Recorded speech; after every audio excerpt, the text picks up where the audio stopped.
10, 12,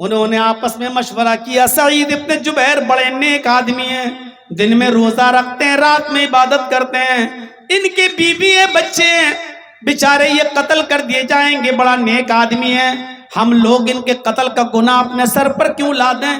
چلو ایسا کرتے ہیں، سعید ابن جبیر کو چپکے سے چھوڑ دیتے ہیں اور کہہ دیتے ہیں کہ جاؤ تم۔ حجاج کو تھوڑی معلوم ہے کہ میں نے انہیں گرفتار کر لیا ہے، میں نے انہیں پکڑ لیا ہے، ہم کہہ دیں گے کہ ہمیں سعید ملے ہی نہیں۔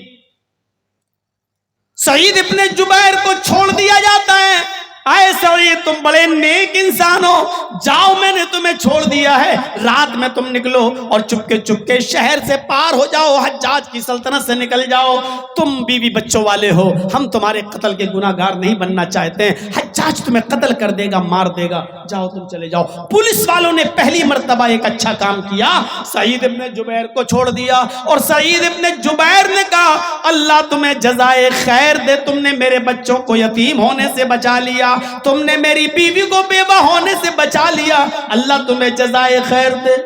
سعید ابن جبیر چل دیے، پولیس والوں نے چھوڑ دیا۔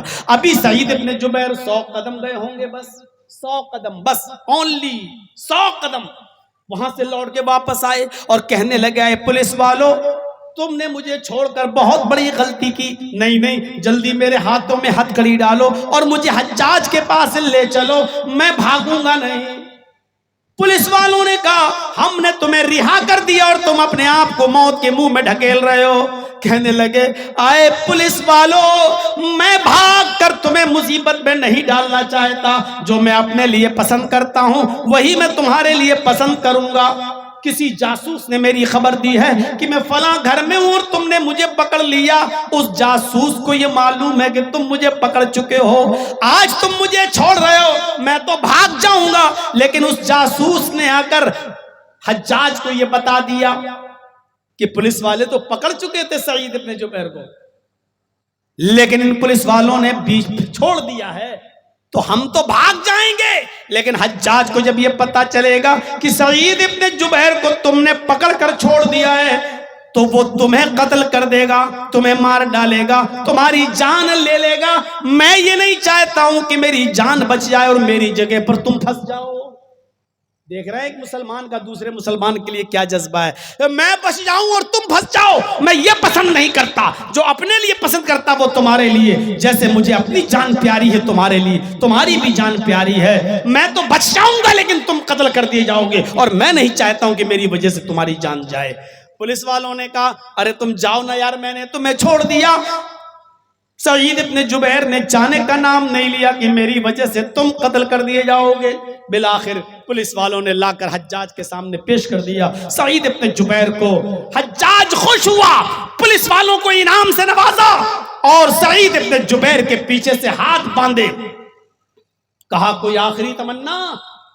ایک مسلمان کی آخری تمنا وہی ہوتی ہے 2 رکعت نماز، دے دی، جلدی سے نماز پڑھ لی، پیچھے سے ہاتھ باندھ دیے گئے، خونی چمڑا بچھا دیا گیا، جلاد تلوار لے کر کھڑا ہے، حجاج ابن یوسف سامنے کھڑا ہے، سعید ابن جبیر کی گردن کو زمین پہ ڈال دیا گیا ہے، حجاج کا اشارہ ہوتا ہے اور جلاد نے اپنی پوری طاقت سے سعید ابن جبیر کی گردن پہ تلوار ماری اور ایک ہی جھٹکے میں پوری کی پوری گردن تن سے جدا ہو جاتی ہے، سعید ابن جبیر قتل کر دیے جاتے ہیں۔